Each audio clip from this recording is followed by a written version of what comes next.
একটি ছেলে মাটি থেকে একটি তুচ্ছ পাথরের থলে তুলে নিল এবং 30 বছরের নিঃসঙ্গতার জিহ্বা দিয়ে সেটি চেটে দেখল, কিন্তু চাটা মাত্রই সেখান থেকে তীব্র প্রস্রাবের মতো দুর্গন্ধ বের হলো। রাগে সে আগুন হয়ে পুরো শক্তি দিয়ে পাথরটি শত শত মিটার দূরে ছুঁড়ে ফেললো, কিন্তু সে সেখান থেকে চলে যেতে সেই দুর্গন্ধযুক্ত পাথরটি হঠাৎ বদলে গেল একটি মোটা তাজা ঝিরোলা কাঁকড়া।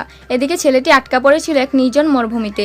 বাঁচার আশায় সে জোর লাগিয়ে পেছনে বাঁধা ভারী নৌকাটাকে টানতে শুরু করলো, কিন্তু যত টান দিচ্ছিল নৌকাটি তত সমুদ্র থেকে দূরে সরে যাচ্ছিল। এটা দেখে কাঁকড়াটি দৌড়ে নিজের গর্তের মধ্যে ঢুকে পড়ল এবং ধারালো চিমটি দিয়ে ইশারা করলো, আজ রাতের ভোজ এখনই শুরু করো। মাত্র 2 সেকেন্ডের মধ্যে শত শত কাঁকড়া বেরিয়ে এলো।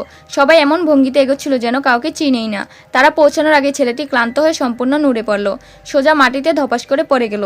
আর তখন সেই বাড়ি জাহাজটিও ধীরে ধীরে নড়তে শুরু করলো, কারণ কাঁকড়াদের পুরো বাহিনী সেটিকে ধাক্কা দিচ্ছিল। ছেলেটির যখন জ্ঞান ফিরে পেল তখন তার জাহাজের ভেতরে প্রতিটি কোণে শুধু কাঁকড়া আর কাঁকড়া।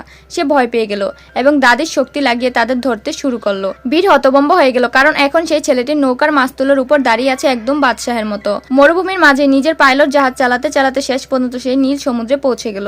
এরপর কি হলো জানতে হলে ভিডিওতে লাইক করে চ্যানেলটি সাবস্ক্রাইব করুন।